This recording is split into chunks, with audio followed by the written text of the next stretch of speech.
Hello, friends. Welcome to Creative Medicine. In this lecture, we will learn about So graphs first for pure agonist. For pure agonists are always agonists. So if you draw a graph between the dose and the respiratory depression, then there will be always agonists. So a graph is seen like this.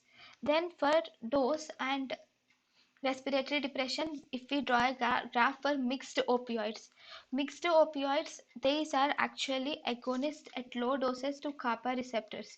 So they are agonists at low doses to kappa receptors, and at higher doses they do not act on kappa receptors. So the respiratory depression will be general, which will become plateaued for mixed opioids. Whereas for partial agonists,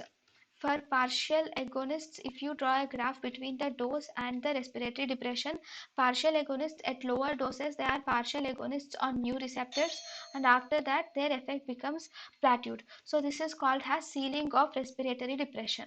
This is ceiling to respiratory depression. thank you and thank you for watching.